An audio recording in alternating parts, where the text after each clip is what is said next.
Kadang yang di depan mata yang dicinta tidak diketahui, yang jauh yang diketahui. Setelah dia pergi baru tahu saya mencintainya. Wow.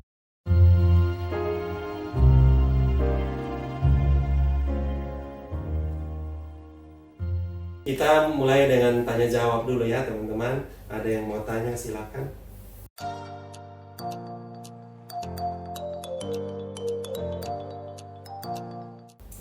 Ya namanya toksik, ya memang harus dilepasin. Dan memang sulit dilepasin. Kalau makanya disebut toxic relationship karena itu kayak kamu tahu ini tidak benar, tetapi kamu tetap stuck di situ karena sudah invest perasaan terlalu banyak gitu loh. Cuma masalahnya adalah ya kalau namanya toksik ya pasti itu tidak benar, tidak bagus gitu loh, tidak membangun. Kalau bagi saya itu lebih baik dilepaskan. Kalau itu toksik artinya mungkin saja masalah di kamu atau masalah di pacarmu misalnya. Kalian berdua harus break dulu, perbaiki diri dulu masing-masing untuk bisa kemudian kalau memang ternyata dia berubah itu kelihatan dan lain-lain teruji baru bisa balik lagi. Tetapi kalau memang hubungan itu sangat tidak membangun, lebih baik di end aja gitu loh. Ya. Di Jadi, X aja gitu. Toxic relationship itu biasanya masalahnya yang pertama adalah kalian sulit berkomunikasi dengan dia. Contohnya karena mungkin masalah karakter, dia emosional dan lain-lain. Atau dia orang yang selalu ujung-ujungnya seks gitu. Maunya seks. Atau dia juga orang yang mungkin saudara lihat kok setelah lama-lama dilihat kok dia kayaknya tidak punya etiket ya, dia tidak punya tujuan hidup yang benar ya. Kalau itu hal-hal yang ada maka saudara memang harus betul-betul ngomong ke dia, terbuka dengan dia bahwa ini loh masalah yang terjadi di antara kita.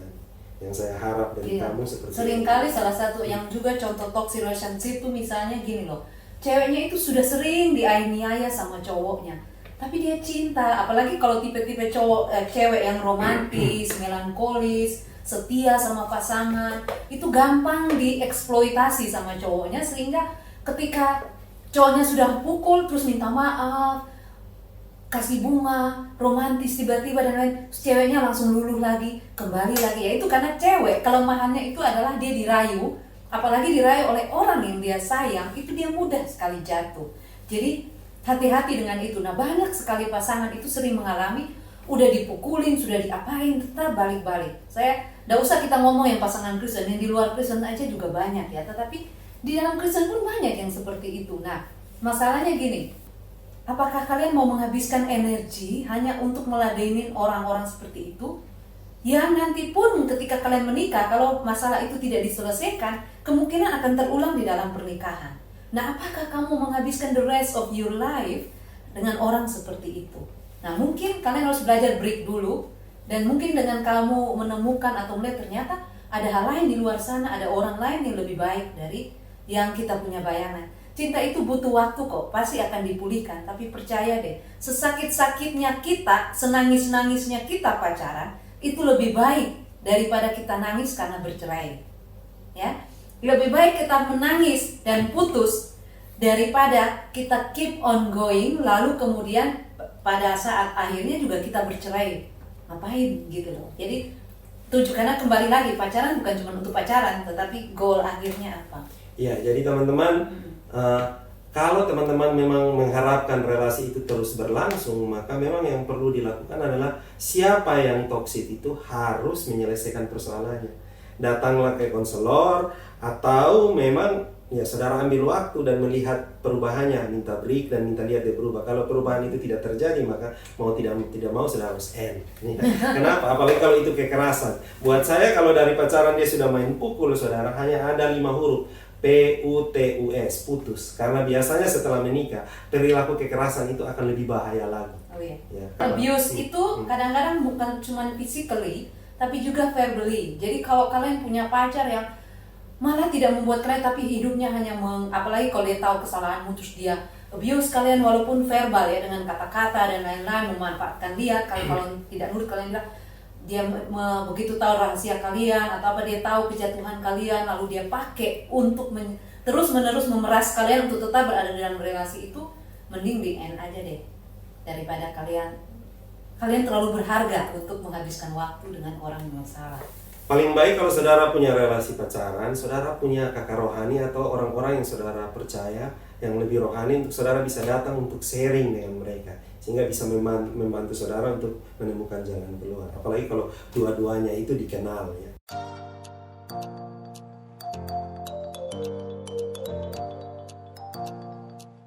Ya ada apa-apa, karena memang justru pacaran itu masa untuk mengenal dan sebagainya. Untuk Tapi mikir maksudnya ulang begini, juga. waktu kalian memulai relasi pacaran, pikirannya adalah memang untuk menikah. Tapi di dalam perjalanan memang ada masalah dan memang harus bubar, ya nggak masalah. Kecuali saudara memulai relasi pacaran itu memang tujuannya untuk memanfaatkan saudaranya yang toksiknya. Kita tidak tahu endingnya pasti akan menikah, tapi sebagai orang percaya kita harus membangun relasi seperti itu. Bahkan orang nggak usah pacaran ya, orang hari menikah pun orang bisa question dirinya sendiri. Benarkah ya hari ini saya akan mengucapkan janji di hadapan Tuhan? Benarkah dia orang yang tepat dan lain-lain?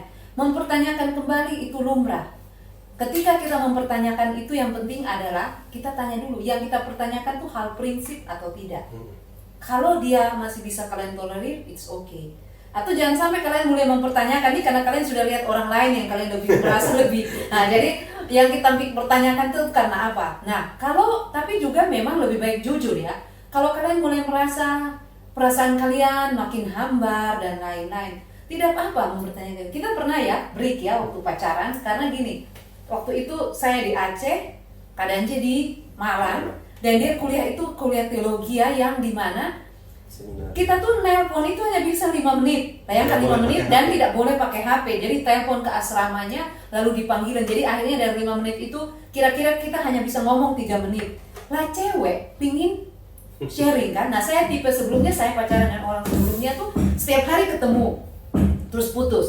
Terus kemudian ini ketemu pacaran dan keadaan secara hal-hal yang baik, menikah punya tujuan, visi misi jelas dan lain-lain. Tapi di tengah perjalanan pacaran itu, secara emosi saya merasa kering karena gini, saya ini orang yang butuh sharing untuk bisa dikuatkan. Nah, nelpon dia aja susah, apalagi persyaratannya banyak. Nah, dia orangnya taat. Kita coba stay pada aturan ya, tidak boleh pakai HP dan lain-lain. Jadi kita nelpon sudah. Akhirnya ada masa di mana saya merasa it's enough, saya tidak tahan begini. Secara emosi saya tidak terpenuhi. Kita sempat break. Di tengah break itu, dalam proses waktu kan kita juga terus doakan kan. Banyak yang naksir, banyak yang lain. Tapi ketika kita orang mendekati kita, saya biasanya nanya dulu prinsip-prinsip. Misalnya prinsip dia tentang pacaran apa, perceraian apa dan lain-lain. Dari sekian banyak yang datang, tetap pada akhirnya kita menemukan bahwa secara prinsip mereka tidak memenuhi gitu loh. Mungkin mereka lebih menarik, lebih mapan, sekolah dari luar negeri dan lain-lain segala macam. Tetapi saya mempertanyakan hal prinsip dan itu adanya di Kak Dance gitu loh. Tapi saya ini kan gengsi juga nih kan, udah terlanjur saya putusin nih. Tapi saya berdoa ya break gitu loh. Jadi saya berdoa Tuhan, sampai pernah satu masa ulang tahunnya saya tuh, saya ulang tahun saya doa sungguh-sungguh sama Tuhan ini. Dan sejarah saya itu memang waktu kita mau pacaran itu sudah beberapa orang kasih wanti-wanti dengan Kak Dance, katanya gini, hati-hati kalau Max itu dia tuh hobinya mutusin cowok, jadi kamu siap-siap sakit hati katanya. Jadi dia sudah siap untuk segala hal itu. Tapi saya sudah pernah bicara dengan dia bahwa kalau pacaran saya tahan, kadang-kadang saya sangat marah saya putusin, tapi kadang-kadang saya nyesel juga gitu. Jadi akhirnya saya sudah tahu seperti itu, tapi saya gengsi juga kan cewek. Nah, tapi saya berdoa sungguh-sungguh sama Tuhan. Saya bilang, Tuhan, saya berdoa sungguh-sungguh. Kali ini saya sudah umur segini, saya mau cari Tuhan. Kali ini kalau Tuhan kasih saya pasangan, saya tidak akan jadi cewek yang semena-mena, gampang mutusin dan lain-lain. Saya mau belajar lebih baik. Dan singkat kata akhirnya ada momen di mana saya telepon-teleponan lagi dengan Kak Dance sambil ngecek nih kira-kira dia ini udah ada cewek lagi apa enggak gitu loh, sambil ngecek kan cewek kan kembali juga pandai kan yang gitu-gitu. Nah akhirnya Kak Dance bilang satu hal yang menghibur saya adalah dia bilang begini, kan yang berubah kamu, kalau aku ya tetap seperti yang dulu. Nah itu sudah tanda kan buat cewek. Oke, akhirnya saya balikan lagi dengan Kak Dance. Tapi intinya apa? Kenapa kami bisa balikan? Karena di saat break itu, Kak Dance tetap pegang pada komitmennya, dan saya juga belajar menemukan dan berdoa terus. Akhirnya saya berdoakan Tuhan, kalau saya akhirnya Tuhan kasih seseorang yang lain, ataupun kalau saya balik sama Kak Dance ini, saya mau merubah sifat-sifat saya yang jelek, yang gini dan lain-lain. Jadi saya komitmen. Dan sejak itu kami akhirnya pacaran lebih sungguh-sungguh seperti itu. Tapi itu yang saya mau katakan bahwa tidak gampang menjalani pacaran itu, karena ada masa di mana kita juga kepingin ya udahlah capek seperti ini, apalagi secara emosi kalau tidak terpenuhi gitu. Ya, jadi prinsipnya adalah jalani pacaran dengan tujuan untuk menikah. Kalau ada masalah dan memang harus break, itu keputusan diambil karena Bersama. ada hal-hal yang memang Ya. sangat prinsip, bukan karena saudara salah dalam Ya. tujuan dari sejak semula. Ya. Oke? Ya, kita Jangan lanjut karena ke- selingkuh ya. gitu loh. Yang nomor ketiga,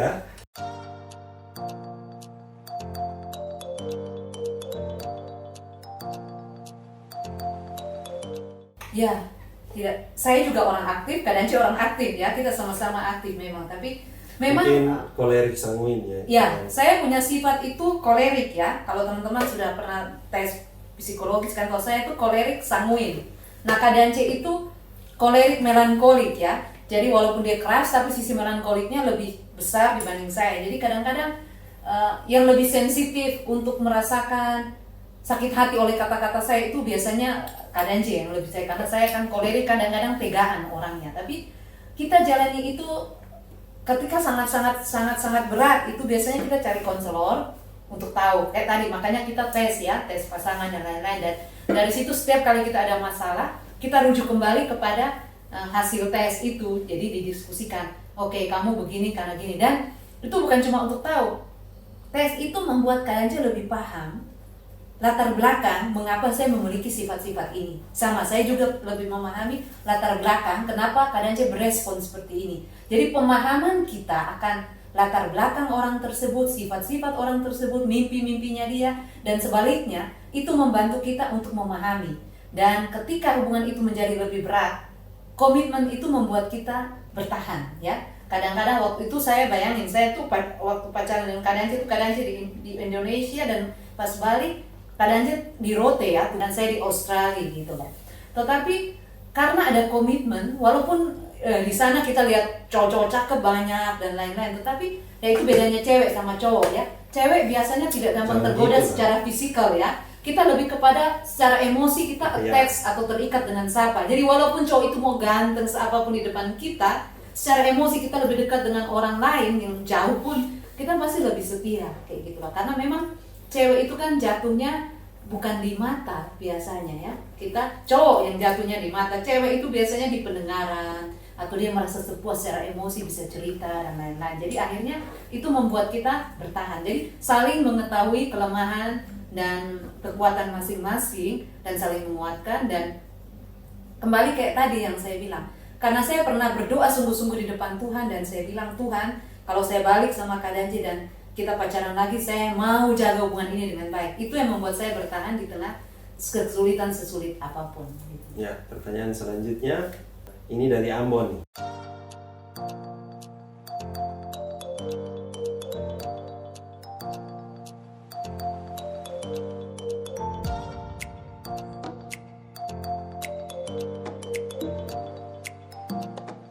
Wah, ini pasti dalam PDKT dia ragu-ragu sehingga dia butuh lihat warna baju dan lain-lainnya. Ya, kalau buat saya sih Dia sebenarnya suka minta tanda, ya, tipe orang suka minta tanda. dia seperti nama saya, dia suka minta tanda. Nah, kalau orang minta tanda ya buat saya jodoh itu Tuhan memang menentukan, tetapi Tuhan tidak pernah beritahu siapa jodoh Itu kita. namanya tipe orang superstitious ya, suka minta tanda gejala-gejala alam dan lain-lain. Ya, jadi sebenarnya mau minta tanda apapun juga, ya belum tentu itu benar gitu. Kenapa?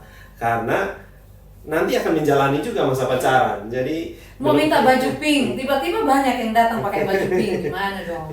Iya, jadi lebih baik jangan minta tanda, bangun persahabatan. Jadi pertama kenalan dulu, terus bangun persahabatan dengan dia. Dari persahabatan itu kita bisa menilai nih, ini dia layak jadi pacar saya atau tidak. Setelah mungkin saudara yakin, ya ajak dia berdoa. Tanda yang paling baik itu lewat doa. Kalau dia sudah menyetujui berdoa, minta waktu, kasih waktu, ya tinggal tunggu waktunya saja. Dan ingat, jangan doa sepihak gitu loh. Jangan sampai kamu sangat yakin dengan dia tidak yakin dengan kamu. Makanya harus diajak kan, Nah. open dengan dia, ya saya tertarik dengan kamu, ingin jadikan kamu pasangan hidup, boleh Kak kita sama-sama saling mendoakan. Kalau dia bilang boleh ya berarti Iya. ada harapan sebenarnya. Nah di dalam masa-masa doa itu kan saling sharing, saling mengenal dan lain-lain itu jadi baik sehingga teman-teman bisa langsung lihat nih ini orang cocok tidak jadi pasangan saya. Karena di dalam doa-doa itu saling sharing firman Tuhan, saat teduh dan lain-lain akan menolong juga untuk mendekatkan relasi secara emosi dan spiritual kan. Jadi jauh lebih baik begitu daripada minta konfirmasi dan tanda. Karena kalau bilang konfirmasi tokek jatuh lah, hitung kanting baju lah dan segala macam. Kalau ngomong terus cicak bunyi. Itu tidak menjamin apa-apa. Kalaupun memang saudara akan berpacaran dengan dia, ada masa yang panjang yang saudara harus isi di dalam masa pacaran, bahkan menikah. Jauh lebih baik tandanya adalah karakternya, keluarganya, kerohaniannya, itu yang jauh lebih baik. Oke? Nah, ini saya ada bawa banyak buku nih. Kalau ada yang mau ya. Jadi ini ada kayak ini, Boundaries in Dating. Jadi ini buku yang bagus untuk bagaimana kita menjaga relasi dalam pacaran. Sejauh mana kita berpacaran, bagaimana menahan diri terhadap seks. Nah, ini ada pasangan Kristen, ya. Buku tua. Ya, ini buku lama tapi lumayan bagus. bagus ya. Jadi ini Larry and Nordis Christensen, ini udah ngecek nih. Nah, Ini ada bagus juga. ya, Nicole James ya. Apa yang aku harap sudah aku ketahui sebelum aku menikah. Lumayan kan? Nah, ini nih yang biasa juga dipakai. Saya dan istri kalau kita konseling orang pranikah ya pakai buku ini nih. Getting Ready for Marriage Workbook. Jadi di dalam ini ada satu-satu nih. Mulai dari Loving You, Knowing families, communication, ya, attitude, ya, resolving conflict, ya, religious orientation, money matters, ya, terus sexual relationship. Nah, itu ada workbooknya yang bisa diisi oleh pasangan ini, kayak begini. Ada pertanyaan-pertanyaan, ya. Kayak buku ini ada pertanyaan seperti ini. Kalau menikah nanti, siapa yang nanti siapa yang masak? Siapa yang pergi ke pasar? Siapa yang cuci piring? Siapa yang cuci piring? Siapa yang sapu rumah? Siapa yang ngepel? Masing-masing pasangan akan tunjuk pasangannya. Itu tidak pernah dipikirkan selama masa pacaran, karena pacarannya nonton film, jalan-jalan ke pantai. Kita tanya ya, siapa yang akan cuci piring? Siapa yang sapu rumah? Ada banyak pekerjaan yang harus dilakukan di dalam pernikahan. Makanya ada banyak buku yang akan membantu. Tapi setelah itu, saudara lebih baik juga sebelum masuk ke pernikahan, saudara bisa datang ke konselor Kristen untuk Ini bisa. kebanyakan masih untuk pacaran Ya. sih, belum menikah. Untuk cewek ada, ini kita nggak bawa di sini, tapi ada Banyak buku sekali bagus buku. judulnya Lady in Waiting. Itu bagus untuk cewek-cewek yang, apalagi yang sudah cukup dewasa, yang sudah mempertanyakan kira-kira calon pasangan hidup yang tepat seperti apa. Terus buku juga Finding Master Right, itu bagus, teman-teman juga perlu baca. Itu ya minimal ya bikin kalian punya pemahaman yang lebih baik. Nah, terus ini Atau untuk cari tahu perbedaan laki-laki dan perempuan. Mars and Venus, itu juga belajar buku-buku yang bagus. Terutama kalau teman-teman carilah buku-buku yang penulisnya konselor Kristen supaya konsep nilainya sama gitu ya.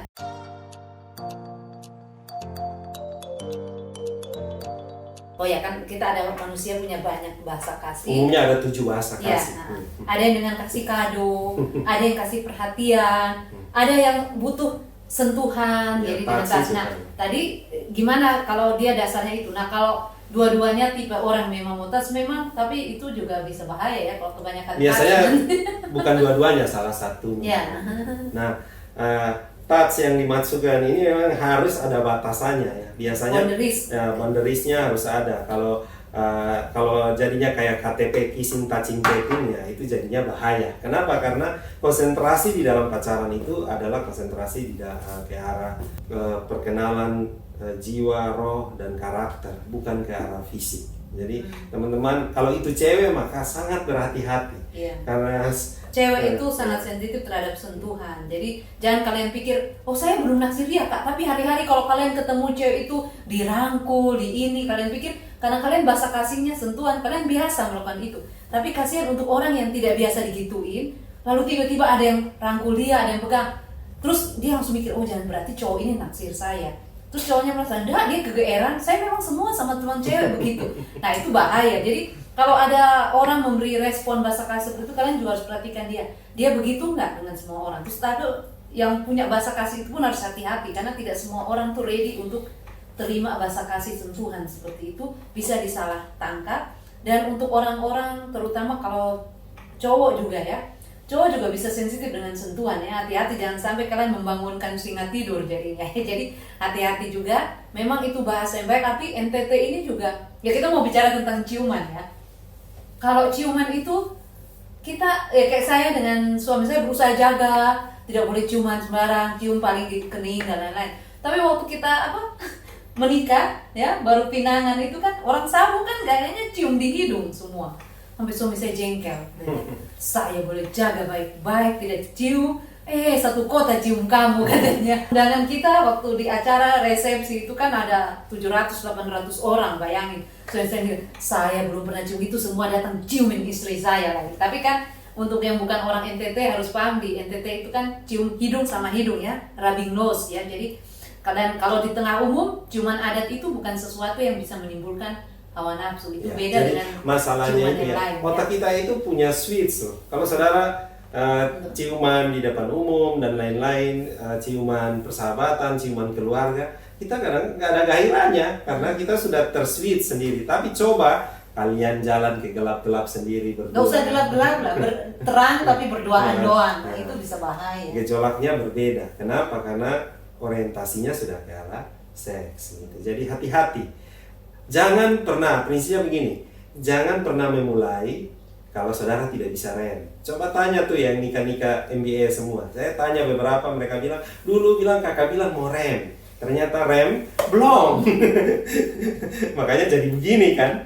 Jadi memang tidak ada remnya soal hal itu. Jadi Sulit memang. Saudara jangan umpan atau saudara jangan memulai. Dan memang kalau kita sayang benar sama pacar kita kan pasti punya eros juga. Berdekatan aja kita bisa feelingnya kayak apa ya, kayak orang biasa bilang tuh kayak kesetrum dan lain-lain. Justru kalau kalian merasa gitu harus lebih berhati-hati, karena memang cowok ya, kalau waktu pacaran gitu dulu kan namanya kita belum berdekatan aja kita sudah merasa berdebar-debar dan lain-lain. Itu lumrah. Justru itu menunjukkan kalian punya eros. Itu normal berarti kalian. Kalau kalian tidak punya perasaan itu terhadap pacar kalian, ya kalian tidak normal juga ya. Tetapi di sini kita bicara bagaimana kita mengontrol itu. Kalau punya gejolak emosi dan lain-lain seperti itu normal.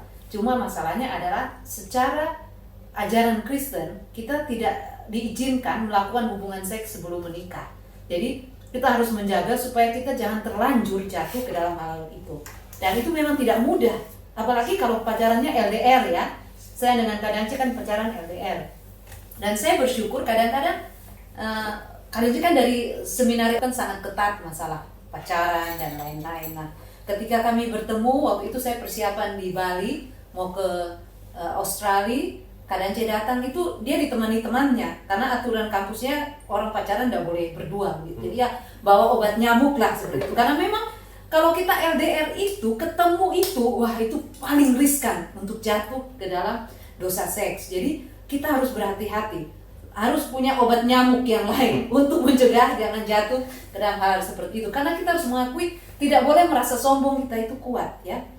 Daud aja jatuh, apalagi kita. Emang kita siapa gitu loh. Daud yang sangat dekat dengan Tuhan aja bisa jatuh, apalagi kita gitu loh. Jadi jangan pernah merasa diri kita terlalu hebat dan kuat menghadapi. Kita harus menempatkan diri kita kepada kita mungkin bisa jatuh. Semua orang tidak ada yang kebal terhadap dosa seks. Jadi kita yang harus pasang rambu-rambu, boundaries gimana supaya mencegah itu. Jadi tahu diri, tahu tempat, tahu waktu. Ya. Jangan pacaran di tempat kos, berdua di dalam kamar. Entar bukan belajar, yang ada belajar biologi, pengenalan anatomi tubuh. Ya, nggak usah dilakukan waktu pacaran, pengenalan anatomi tubuh itu. Karena apa? Nanti menikah, kalian akan lihat dia setiap hari seperti itu. Kalau kalian sudah lakuin itu sebelum menikah, nanti pas menikah malah bosan kan? Jadi tenang, itu di keep for the best ya. Jadi dijaga itu untuk nanti sesudah menikah. Jadi ingat etika pacaran itu tahu diri, pakaian, sikap dan lain-lain, tahu waktu, kapan. Jangan malam-malam baru telepon cowok, aku sendirian, aku takut hujan-hujan begini, datang temenin jam 12 malam, itu mau pacaran, mau curhat atau mau ngapain gitu loh. Terus kemudian yang tahu tempat juga ya. Jadi yang seperti itu tadi, jangan pacaran bercerita aduh mau curhat di atas tempat tidur, tutup pintu, ya itu bukan curhat, itu udah niat yang ada niat yang lain gitu loh. Kita harus kasih alarm untuk diri sendiri, gimana kita jaga, bagaimana kita bersikap dan lain-lain. Atau saat nanti kalian kerja, jangan melembur berdua sampai malam-malam, udah pulang di kantor, itu membuka peluang untuk hal-hal yang kurang baik. Ya, jadi teman-teman lihat di sini, ini perbedaan laki-laki dan perempuan tuh nyata ya. Jadi di otak laki-laki itu seks yang posisinya paling banyak. Perempuan masih ada shopping, fantasi, coklat, gosip ya.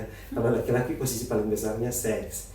Makanya jangan umpan, pakai celana umpan, baju umpan ya, naik motor gaya tokek, ya, lengket tidak bisa lepas ya, saudara, akibatnya akan bahaya. Sama juga cowok, hati-hati. Karena saudara punya kecenderungan seksnya lebih besar, saudara jangan merasa kuat gitu. Kita semua punya peluang jatuh ya. Jadi berhati-hati, menjaga diri ya. Itulah yang harus dilihat ya. Laki-laki dari mata sudah bisa jatuh ya. Cewek mata juga sih, tapi porsinya tidak sebesar cowok. Nah, cewek lebih ke arah sentuhan, perhatian, pemenuhin emosi ya. Nah, biasanya makanya kita jangan heran ada cowok ya, ceweknya cantik banget, cowoknya nggak jelas ya, karena ya dia butuh yang dia butuh pemenuhan emosinya ya, hal-hal yang dia idamkan ada di cowok tersebut. Kadang-kadang wajah tidak jadi masalah seperti itu. Jadi hati-hati dengan hal-hal seperti itu. Oke, kita lanjut ke pertanyaan berikut.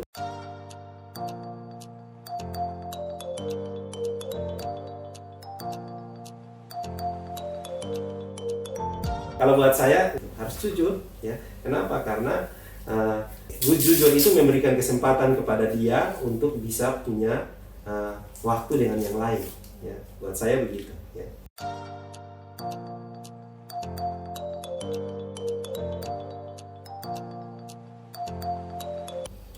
Nah, ini orang Israel ternyata ada juga ya. Itu tadi sudah saya katakan ya tadi. Iya, tapi yang paling penting ada 3 hal. Yang pertama, kalau pacaran LDR itu harus ada kejujuran. Kenapa? Karena dua-dua tidak tahu nih apa yang terjadi. Cerita kepada pasangan, hari ini saya ketemu dengan siapa, kalau punya kontak ya, atau per 2 hari, 3 hari. Terus kalau ada orang yang melakukan ada salam atau apa, cerita kepada dia. Kenapa? Dengan menceritakan kepada pasangan itu membuat kita lebih jujur dan safe. Kalau kita sembunyikan, jangan-jangan kita ada tertarik gitu loh. Jadi harus jujur, setia, dan menjaga komitmen. Itu yang paling penting ya. Oke, 3 hal itu.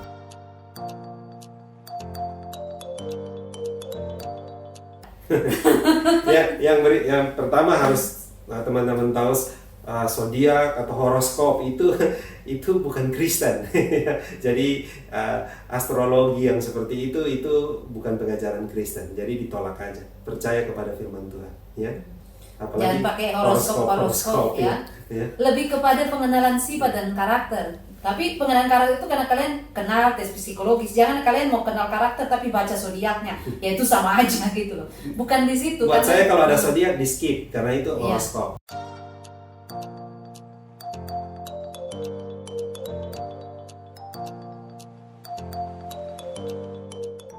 Ya berarti kalau dia sudah bilang tidak mau, ya memang dia tidak mau. Aja. Tapi mungkin kadang-kadang cowok itu memakai teori air menetes di batu, lama-lama hancur juga. Ya kalau saudara mau berusaha menanti, tunggu kamu ini udah putus. 2 tahun loh. Ya dia setia kan.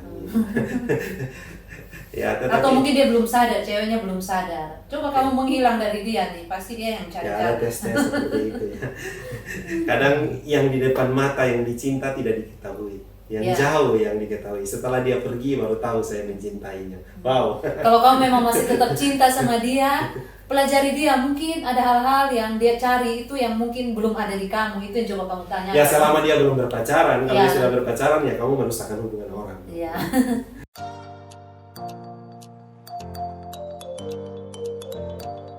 Ya jadi pacaran itu prinsip yang pertama adalah orang yang kita nomor 1 adalah orang yang sudah di dalam Tuhan, bukan saja agama Kristen gitu. Nah ini prinsip yang tidak boleh ditawar-tawar ya. Seringkali masalahnya bukan di kriterianya, tapi urutan kriterianya. Saudara taruh ganteng, cantik nomor 1, kaya nomor 2. Oh ini ada lanjutannya, dia udah bilang dia tidak mau, tapi ini orangnya tetap mau dan yakin dan bla bla bla. Ya udah tolak aja. Jadi teman aja. Jadi teman aja, jadi sahabat, ya.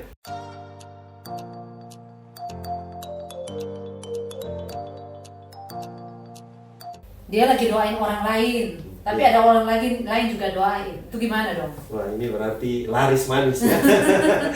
Banyak yang mau, pilihannya susah. Kalau saya sih, kalau Anda yakin dengan Anda doakan, stay kepada itu. Biasanya pertanyaan ini muncul karena hati mulai garuk-garuk juga. Jangan-jangan yang di sana punya kelebihan yang saya doakan ini tidak punya ya. Jauh lebih baik adalah kalau saudara sungguh-sungguh betul-betul membawa ini di dalam Tuhan. Tuhan mau hati yang tidak mendua gitu. Arahkan pilihan kepada satu. Kalau memang satu ini tidak berhasil, baru saudara pindah ke situ ya.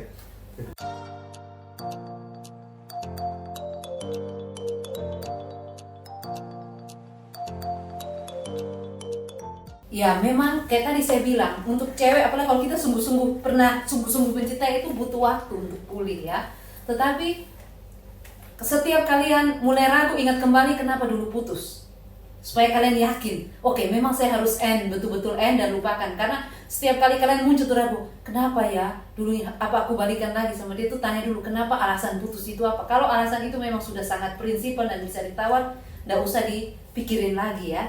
Dan memang harus mulai yang baru. Memang butuh waktu ya. Saya dulu putus, ya cukup berapa tahun baru bisa memulai hubungan yang baru lagi. Sempat jadian dengan orang lain lagi, cuman itu cepat karena memang itu cuma bounce ya. Kadang-kadang waktu itu karena Kak Masih sudah habis putusin, terus tidak mau pacaran cukup lama, lalu ada teman yang jodoh-jodohin ya. Karena Kak Masih tidak mau, terus sombong sekali, masa tidak mau cobalah dengan itu. Tetapi karena memang tidak cocok ya, cuman sebentar dan putus. Tapi yang sungguh-sungguh akhirnya ya yang terakhir dengan keadaan C ini. Karena memang saya punya prinsip, dulu kita sudah pernah gagal, kita harus cari yang lebih baik daripada yang lalu. Dan kalau kita sudah temukan orang, pasti deh itu akan ada, kalian akan temukan. Dan yang penting kayak tadi Kak Maksi bilang, supaya kalian bisa lepas dari sakit hati, fokus jangan ingat masa lalu, fokus memperbaiki diri. Kayak gitu. Karena pasti dengan kamu memperbaiki diri, itu sama seperti bintang kamu bersinar, akhirnya orang lain yang melihat sinar kalian yang datang mendekat gitu. Ya, jadi yang penting jangan memulai relasi sebelum Anda beres dulu. Kalau tidak, orang yang kalian membangun relasi itu hanya cuma kompensasi dari yang sebelumnya.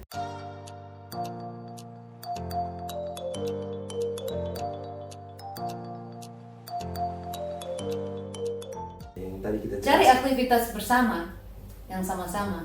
Contoh paling gampang, TikTokan berdua. Itu kalau sudah menikah. Kalau masih pacaran, cari aktivitas yang sama. Bahkan bagus juga kalau sudah menikah, baca buku yang sama lalu diskusi dan lain-lain. Nonton film yang Datang ke sama. persekutuan bersama, belajar. Bahkan ada yang pacaran mereka sama-sama nonton drakor yang sama, baru kemudian dibahas. Itu kasih habis pulsa ya. Jadi ada ya. Hal-hal yang membangun lah pokoknya Iya. ya, yang membangun bersama ya. Iya. Diskusi bersama, PA bersama, ya saat sharing, saat teduh, persekutuan bersama, terlibat dalam aktivitas rohani bersama, itu akan membangun relasi yang lebih kuat.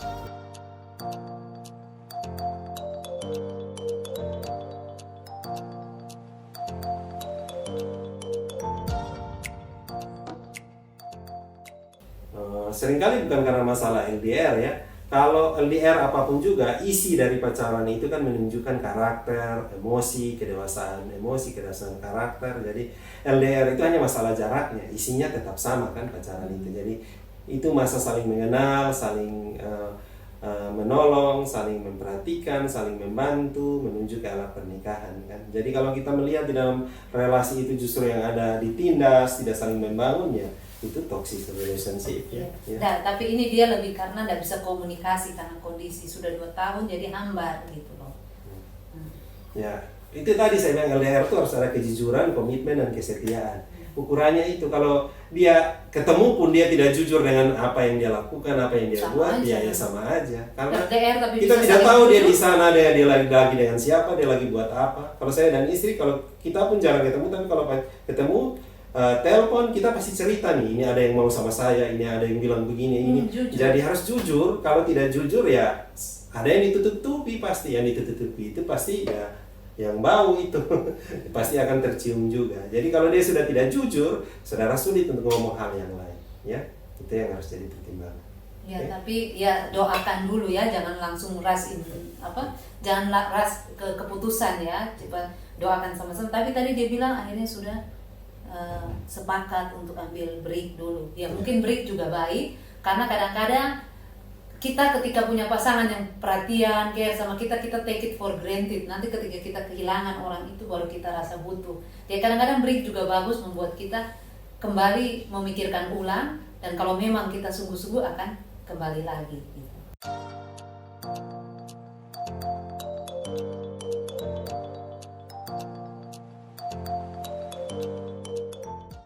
Jadi ada beberapa tes sih, tes kepribadian itu, temperamen dan lain-lain. Tapi ada tes yang lain, ada tes pasangan, ada tes emosi, Traits for couple. ada traits for couple dan lain-lain. Ada banyak tes yang lain yang, tetapi tes-tes itu menolong kita untuk saling menilai apa yang menjadi masalah atau isu saya dan pasangan saya.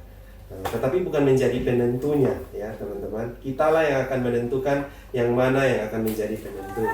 Jadi teman-teman silakan, kalau ada tes itu ada konselor yang menjelaskan dan menolong. Diinterpretasi sendiri. Karena orang yang lagi berpacaran itu kadang-kadang tidak objektif, ya sangat subjektif sekali. Intinya tes itu membantu kita tahu alasan kenapa orang bertindak itu. Tapi bukan berarti membenarkan kalau misalnya kita tahu dia kolerik, dia dominan misalnya. Terus kita membenarkan kalau dia itu sangat dominan dalam segala hal dan tidak memberikan kita ruang untuk bicara dan lain-lain. Kita hanya paham pribadinya, tapi ingat hubungan itu harus saling membangun. Kolerik itu ada kelemahan dan kekuatannya. Sama, temperamen yang lain juga ada seperti itu. Yang penting ketika kita pacaran itu adalah kita sudah tahu nih kelemahan dan kelemahan, terus kita saling membangun. Kolerik kekuatannya dia begini, tapi kelemahannya apa? Itu harus diisi sama kita juga dengan temperamen yang berbeda misalnya. Jadi itu sama seperti kita tahu bahwa oh yang satu ini hobinya makan. Bukan berarti karena kita tahu hobinya makan, lalu kapanpun dia mau makan ya kita iya-iyain aja. Bukan. Dengan kita tahu dia hobinya makan dan tidak bisa diet, kita sebagai pasangannya harus bisa memberitahu dia bahwa kamu juga harus belajar diet dan lain-lain. Menerima, pertama kita menerima dulu. Tes itu membuat kita bisa menerima keadaan bahwa kita tahu keadaan dan sifat-sifatnya seperti itu. Tapi setelah mengetahui itu, kita harus belajar untuk saling membangun dan saling mengingatkan. Jadi kita bilang, kamu dominan. Sama seperti saya dengan suami seperti itu. Kita karena sama-sama punya kolerik, kita kalau berdebat itu panjang. Tetapi kita belajar kapan harus disaling ingatkan. Jadi ketika saya belajar satu hal, waktu itu saya sudah ngomong sama suami saya bahwa saya perempuan, jadi walaupun saya dominan, saya juga tidak mau end up jadi perempuan yang menguasai sampai suami itu jadinya tidak punya sikap, tidak bisa mendominasi. Kita harus belajar tunduk karena Alkitab bilang begitu. Nah dengan itu saya harus belajar juga menerima dan mengurangi sisi saya yang itu gitu loh. Di kantor iya saya direktur, saya pimpinan. Di rumah saya juga harus belajar bahwa suami saya ini juga pimpinan di dalam rumah. Jadi kita belajar untuk saling gitu. Mengetahui kekuatan dan kelemahan bukan sampai di titik tahu, kita paham, tetapi kita juga belajar untuk saling mengingatkan, saling membangun, saling membuat kita jauh lebih baik. Jadi kelemahan-kelemahan yang lain itu kita saling ingatkan. Sama seperti Tuhan waktu terima kita kan terima dulu kita apa adanya. Habis itu Tuhan menuntut kita berubah jadi lebih baik. Nah pacaran juga seperti itu. Oke, kita lihat dulu slide berikut ini, teman-teman lihat. Jadi ini nasihat nih di dalam pacaran, ya. Kita diminta untuk menjauhkan diri dari percabulan. Pilih yang berguna, jangan mau diperhamba. Jadi seks itu punya efek kecanduan. Jadi kalau saudara sekali terlibat di dalamnya, saudara sulit untuk keluar. Itu nasihatnya. Jadi hati-hati saudara. Hubungan seks harus dalam konteks suami istri. Tidak hanya untuk kenikmatan. Ya, hidup pernikahan bukan untuk seks, tetapi seks memperkaya hidup pernikahan. Jadi saudara nanti sudah menikah akan saudara lihat setiap hari, tak usah takut dengan hal itu. Makanya ini jelas firman Tuhan bilang, tidak tahukah kamu bahwa tubuhmu adalah bait Roh Kudus yang diam di dalam kamu? Tidak tahukah kamu bahwa tubuhmu adalah anggota Kristus? Kau ambilkan anggota Kristus untuk menyerahkan kepada percabulan? Sekali-kali tidak. Oke. Nah ini ada nasihat yang berikut lagi. Dan janganlah beri kesempatan kepada iblis, karena inilah kehendak Allah, pengudusanmu, yaitu supaya kamu menjauhi percabulan. Jadi saudara hati-hati ya. Sekali saudara terlibat, orang bilang kesenangan 5 menit menghancurkan masa depan. Jadi saudara, seks ini sangat berbahaya. Ini akibat-akibatnya yang saudara bisa lihat ya, banyak sekali ya. Nah ini yang harus saudara cari, finding Master and Miss Right ya. Ya. Pertanyaannya ada, pertama, apa dia seorang yang cinta Tuhan? Terus apa dia seorang yang mendorong kamu untuk bersaksi tentang Tuhan?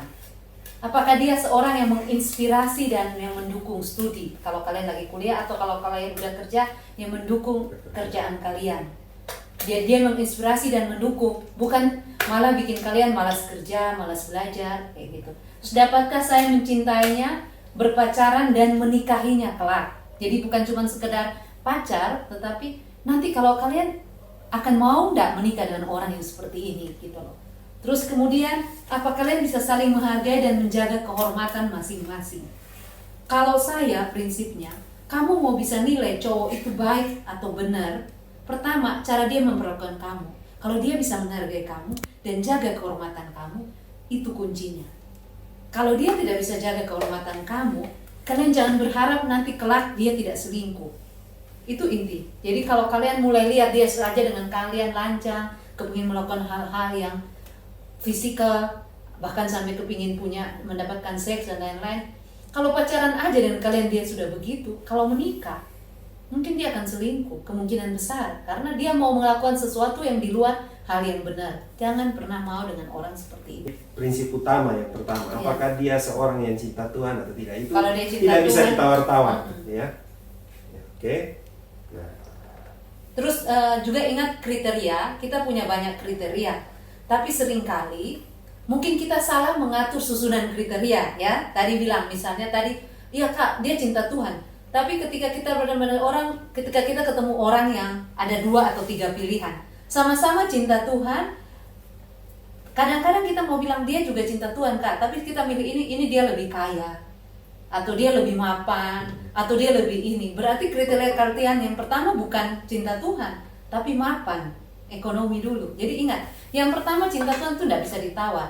Yang lain-lain itu bisa bonus, tapi bukan harus ya. Jadi jangan kadang-kadang cewek-cewek ini bahaya nih, karena nantinya dia hidup, suami dikatakan sumber pencari nafkah ya, breadwinner dalam keluarga misalnya. Akhirnya dia lebih suka sama makan. Ada yang milik cowok, tidak apa-apa, dia kurang cinta Tuhan, tapi dia kaya, daripada orang yang cinta Tuhan, tetapi mungkin dia ekonominya pas-pasan misalnya. Lalu kalian lebih pilih yang kaya. Itu artinya apa? Kriteria kalian urutannya sudah salah. Harusnya urutan pertama cinta Tuhan, itu yang tidak bisa ditawar. Kalau orang cinta Tuhan, hari ini mungkin dia belum kaya raya, dia biasa-biasa saja, tapi dia cinta Tuhan, dia punya karakter yang baik, dia rajin dan lain-lain. Hidup kalian akan lebih baik daripada kalian milih cowok kaya saat ini tapi cinta Tuhan. Dia kaya, nanti kalian tidak ada harganya bagi dia. Dia bisa cari cewek lain gitu, karena dia tidak cinta Tuhan. Dia bisa menggantikan kalian dengan siapa saja gitu loh. Jadi lebih baik cowok itu cinta Tuhan, itu tidak bisa ditawar. Cewek juga seperti itu ya.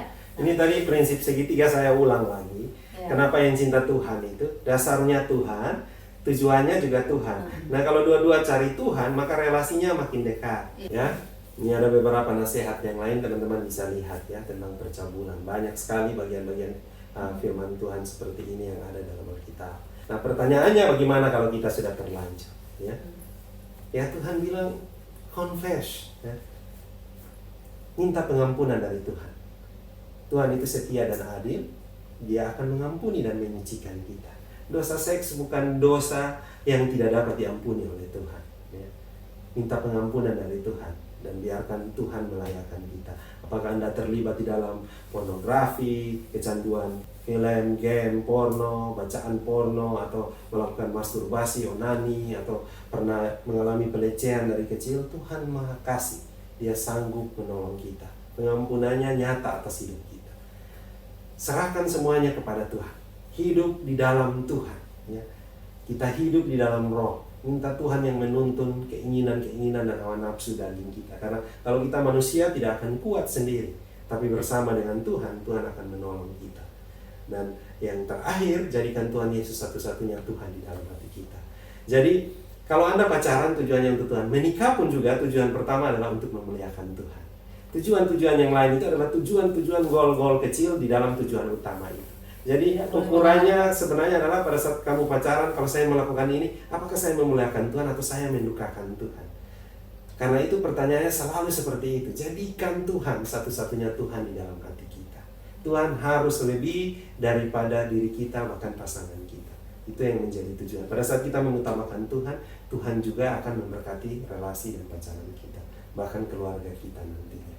Ya, ini yang saya mau katakan hari ini. Oke, teman-teman, kita sudah selesai hari ini. Let me in, yeah.